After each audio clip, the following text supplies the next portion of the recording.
गांव के एक छोटे से घर में रमन, उसकी पत्नी रेखा और उनकी प्यारी बेटी राधा रहते थे। रमन ईमानदार और मेहनती था, लेकिन उसकी आर्थिक स्थिति बहुत खराब थी। वह गांव के सबसे अमीर आदमी सोहन सेठ के घर काम करता था। मालिक, आपके घर में काम करते हुए मुझे 8 साल हो गए, लेकिन अभी तक आपने मेरी तनख्वाह नहीं बढ़ाई है। इतने पैसे में मेरे परिवार का गुजारा नहीं हो पाता। क्या आप इस महीने से मेरी तनख्वाह बढ़ा सकते हैं? बिल्कुल नहीं। तू गरीब है तो गरीब की तरह रहना सीख ले। एक पैसा भी ज्यादा नहीं देने वाला अगर काम करना है तो कर, नहीं तो कहीं और काम ढूंढ ले। सोहन सेठ बहुत चालाक और लालची था। वह रमन से बहुत काम करवाता, लेकिन उसे मेहनताने के नाम पर बेहद कम पैसे देता। उन पैसों से रमन का परिवार ठीक से गुजारा भी नहीं कर पाता था। शाम का समय था। रमन काम से लौटकर घर आया तो थका हुआ दिख रहा था। रेखा उसकी तरफ देखकर बोली, रमन, तुम हर दिन इतने थके हारे लौटते हो और फिर भी हमें पर्याप्त पैसे नहीं मिलते। आखिर कब तक हम यूं ही संघर्ष करेंगे? रेखा, मैं क्या करूं? सेठ जी कभी ज्यादा पैसे नहीं देंगे और गांव में और कोई काम भी तो नहीं है। हम जैसे गरीब लोगों के पास और कोई रास्ता नहीं होता। लेकिन रमन, हमारी बेटी की जरूरतें भी बढ़ रही हैं। अब उसे अच्छे कपड़े चाहिए, कभी कभी कुछ मिठाई चाहिए। क्या हम उसे यह भी नहीं दे सकते? तभी राधा अपने खेल से उठकर उनके पास आई। मासूमियत से उसने रमन की ओर देखा और पूछा, पिताजी, क्या इस बार आप मुझे मेले में घुमाने ले चलेंगे? मेरी सहेलियां कह रही थीं कि वहाँ बहुत मजेदार झूले और मिठाइयाँ मिलती हैं। रमन ने उसकी मासूमियत भरी आंखों में देखा, लेकिन जवाब देने की स्थिति में नहीं था। वह जानता था कि मेले में जाने के पैसे उसके पास नहीं थे। बेटा, देखता हूँ, अगर संभव हुआ तो जरूर ले चलूंगा। लेकिन उसकी आवाज में उम्मीद की जगह उदासी थी, जिसे राधा ने महसूस किया, पर कुछ न बोली। रात को रमन, रेखा और राधा खाने की थाली में बैठ गए। राधा और रेखा ने खाना खा लिया था और रमन का खाना अभी बाकी था। तभी दरवाजे पर दस्तक हुई। रमन ने दरवाजा खोला तो देखा कि एक बूढ़ा साधु दरवाजे पर खड़ा था। बेटा, मैं कई दिनों से भूखा हूं। क्या तुम मुझे कुछ खाने को दे सकते हो? रमन कुछ क्षणों के लिए रुका। उसने अपने हिस्से के भोजन की तरफ देखा, फिर बिना कुछ सोचे साधु के हाथ में थाली थमा दी। बाबा, ये मेरा खाना है, इसे ग्रहण करें। साधु ने उसे धन्यवाद दिया और खाना खाकर बहुत संतुष्ट हुआ। साधु ने अपनी झोली से एक चमकदार कंगन निकाला और रमन को देते हुए कहा, तुम्हारा दिल बहुत बड़ा है बेटा। इस दान के बदले मैं तुम्हें यह जादुई कंगन देता हूं। जब भी तुम्हें कोई जरूरत हो, इसे पहनकर जो चाहो मांग लेना। रमन ने कंगन लिया, लेकिन उसे जादू पर यकीन नहीं हुआ। साधु को धन्यवाद कहकर वह वापस अंदर आ गया। घर के अंदर रेखा ने रमन से पूछा, रमन, ये साधु क्या कहकर गया और ये कंगन क्या है? वो कह रहा था कि ये जादुई कंगन है, इससे जो चाहो मांग सकते हो। रेखा ने कंगन को संदेह भरी नजरों से देखा और बोली, क्या सच में कोई कंगन जादुई हो सकता है? मुझे तो विश्वास नहीं होता। मुझे भी नहीं लगता, लेकिन देखो ना, वैसे भी आज खाना नहीं बचा, तो क्यों ना इसे आजमा लिया जाए। फिर मजाक में रमन ने कंगन पहनते हुए कहा, कंगन, हमें खाना दे दो। जैसे ही उसने यह कहा, कंगन से तेज रोशनी निकली और उनके सामने एक थाली में स्वादिष्ट भोजन प्रकट हो गया। रेखा और रमन दोनों ने चकित होकर एक दूसरे को देखा। रमन, ये तो सचमुच जादुई है। हमें भगवान ने वरदान दिया है रेखा, अब हमारी मुश्किलें खत्म हो जाएंगी। अगले दिन रमन ने अपनी बेटी राधा से वादा निभाने का सोचा। वह उसे मेला दिखाने ले गया। मेले में चारों ओर खुशी और चहल पहल थी। झूले, मिठाइयाँ, खिलौने, सब कुछ बहुत आकर्षक था। पिताजी, मुझे वो बड़ा वाला खिलौना चाहिए। रमन ने जादुई कंगन से ढेर सारे पैसे मंगाए और अपनी बेटी के लिए सबसे महंगा खिलौना खरीदा। राधा की खुशी का ठिकाना नहीं था। पास खड़े सोहन सेठ के नौकर यह सब देख रहे थे। ये रमन, जो कभी खाने के लिए भी पैसे नहीं जुटा पाता था, अब इतना पैसा कैसे खर्च कर रहा है? जरूर कुछ गड़बड़ है, हमें सेठ जी को बताना चाहिए। रमन ने मेले से रेखा के लिए भी एक कीमती साड़ी खरीदी, जिसकी कीमत 2000 रुपए थी। यह देखकर नौकरों का शक और बढ़ गया। वे रमन के पास गए और सवाल करने लगे। रमन भैया, ये सब क्या है? अचानक तुम्हारे पास इतना पैसा कहाँ से आ गया? रमन ने थोड़ा सोचकर जवाब दिया। अरे भाई, मेरी नई नौकरी लग गई है, अब सब कुछ बदल गया है। नौकरों ने उसकी बात मानी नहीं, लेकिन बिना कुछ कहे चले गए। रमन अपने परिवार के साथ खुशहाल होकर घर लौट आया। नौकरों ने सारा हाल सोहन सेठ को जाकर बताया। सेठ जी, रमन अब बहुत अमीर हो गया है। वह मेले में सबसे महंगे खिलौने और साड़ियां खरीद रहा है।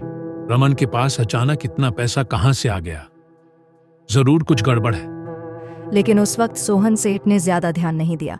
कुछ दिनों बाद गांव में चर्चा होने लगी कि रमन ने अपनी खुद की दुकान खोल ली है और उसकी अच्छी कमाई हो रही है। यह खबर सुनकर सोहन सेठ का शक पक्का हो गया। उसने अपने आदमियों से रमन पर नजर रखने को बोलता है। रमन की दुकान धीरे धीरे चल निकली थी। जादुई कंगन की मदद से उसकी आमदनी बढ़ रही थी और अब वह गांव का सबसे अमीर आदमी बन गया था। गांव में हर कोई उसकी तरक्की पर हैरान थे। गांव के चौराहे पर रमन के कुछ पुराने दोस्त बैठे थे, महेंद्र, शिव और हरिओम। वे आपस में बातें कर रहे थे। क्या तुम्हें पता है, रमन अब बहुत अमीर हो गया है। वह गांव में सबसे बड़ा व्यापारी बन गया है। हाँ, मैंने भी सुना है, लेकिन यह अचानक कैसे हुआ? कल तक तो वह सोहन सेठ के यहाँ मजदूरी कर रहा था। रमन बहुत अच्छा इंसान है। मुझे यकीन है कि उसने कुछ गलत नहीं किया होगा। हो सकता है कि उसकी किस्मत बदल गई हो। हमें रमन से जाकर बात करनी चाहिए। अगर वह इतना अमीर हो गया है तो शायद वह हमारी भी मदद कर सके। सभी दोस्तों ने रमन से मिलने का फैसला किया और उसके घर की ओर चल पड़े। जब रमन के दोस्त उसके घर पहुंचे तो उसने उनका बहुत गर्मजोशी से स्वागत किया। अरे वाह, महेंद्र, शिव, हरिओम, तुम लोग कैसे हो? बहुत दिनों बाद मिल रहे हो। आओ, अंदर आओ। रमन ने अपने दोस्तों को अंदर बुलाया और सभी को बैठने का आग्रह किया। रमन भाई, हम सब ने सुना है कि तुम अब बहुत अमीर हो गए हो। तुम्हारी दुकान भी बहुत बढ़िया चल रही है। हमारे भी हालात ठीक नहीं हैं रमन। हम सोच रहे थे कि क्या तुम हमारी मदद कर सकते हो? रमन ने उनके चेहरे की ओर देखा और गहरी सांस ली। देखो दोस्तों, मैं हमेशा से ही तुम्हारा भला चाहता हूँ और अगर मैं मदद कर सकता हूँ तो जरूर करूँगा। लेकिन पहले मैं तुम्हें कुछ बताना चाहता हूँ। रमन ने अपने दोस्तों को पूरा किस्सा सुनाया कि कैसे एक साधु ने उसे जादुई कंगन दिया था और उसी कंगन की मदद से उसने अपनी तरक्की की थी। यह कंगन मुझे भगवान का आशीर्वाद लगता है, लेकिन मेरी तरक्की सिर्फ इस कंगन की वजह से नहीं हुई। मैंने मेहनत और ईमानदारी से भी काम किया और अब मैं तुम्हारी भी मदद करूंगा। रमन ने अपने दोस्तों को उनकी परेशानियां दूर करने के लिए कंगन का इस्तेमाल किया। उसने महेंद्र को कपड़े की दुकान खोलने के लिए पैसे दिए, शिव को उसकी खेती के लिए नए औजार दिलवाए और हरिओम को एक छोटी मिठाई की दुकान शुरू करने में मदद की।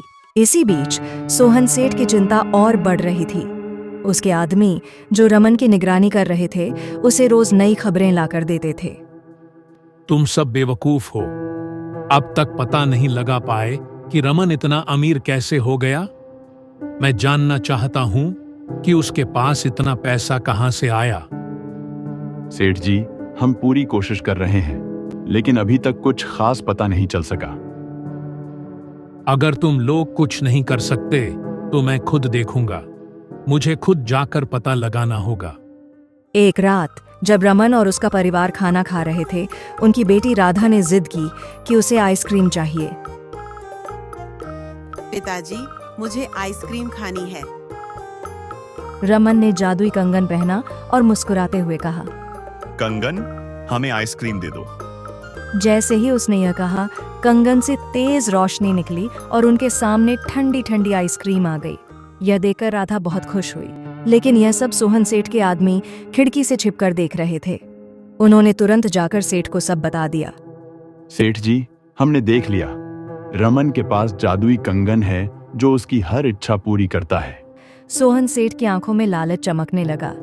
उसने मन ही मन ठान लिया कि वह उस जादुई कंगन को चुरा लेगा और उसका इस्तेमाल खुद करेगा। रात के अंधेरे में सोहन सेठ अपने आदमी के साथ रमन के घर पहुंचा। उसने धीरे से दरवाजा खोला और अंदर घुस गया।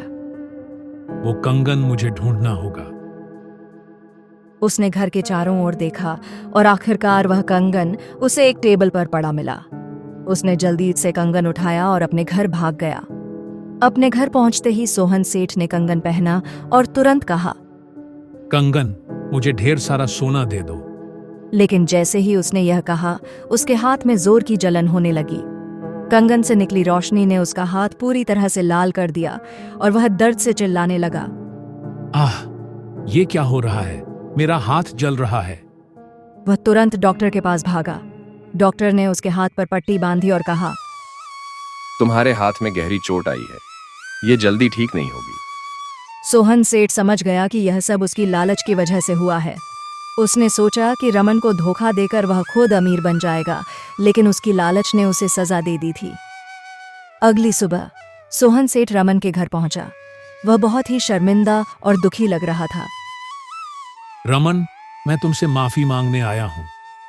मैंने तुम्हारा जादुई कंगन चुरा लिया था, लेकिन मेरी लालच ने मुझे सजा दी। अब मुझे समझ आ गया है कि यह कंगन सिर्फ ईमानदारी और दया के लिए काम करता है। मैं तुम्हें कंगन वापस करने आया हूं। रमन ने सेठ की ओर देखा और उसे माफ कर दिया। सेठ जी, यह कंगन सिर्फ किसी की अच्छाई के लिए काम करता है। आपकी लालच ने आपको नुकसान पहुंचाया, लेकिन हर इंसान गलती करता है। मैं आपको माफ करता हूं। सोहन सेठ ने शर्मिंदा होकर कंगन वापस कर दिया। रेखा, अगर ये कंगन हमारे पास है तो किसी और के साथ भी ऐसा हो सकता है, और मैं ऐसा बिल्कुल नहीं चाहता। तो हमें क्या करना चाहिए, तुम ही बताओ। देखो, अब हमारे पास खूब पैसा हो गया है और इतने पैसे में हमारी जिंदगी आराम से बीतेगी। हमारे पास तो खुद की दुकान भी है। इसीलिए मैं सोच रहा हूं कि इस कंगन को किसी जरूरतमंद को दे देना चाहिए, जिसे इस कंगन की सबसे ज्यादा जरूरत हो, और वो हमारी तरह ईमानदार और मेहनती हो। दोनों आपस में बात कर ही रहे थे, तभी उनके दरवाजे पे कोई आता है। स्विंगरमन बाहर जाकर देखता है तो उसको एक भिखारी दिखाई देता है। भाई, बहुत दिन हो गए खाना खाए हुए, क्या आप मुझे कुछ खाने को दे सकते हैं? मेरे बच्चे भी कई दिनों से भूखे हैं। रमन को दया आ जाती है और वो तुरंत अपना कंगन निकलता है और गरीब आदमी को दे देता है। भाई, ये लो, ये जादुई कंगन।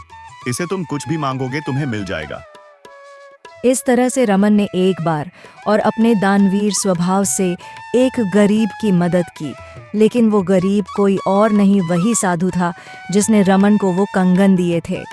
रमन की महानता ने पूरे गांव को सिखाया कि असली दौलत दिल की सच्चाई और उदारता में होती है, न कि लालच और धोखे में।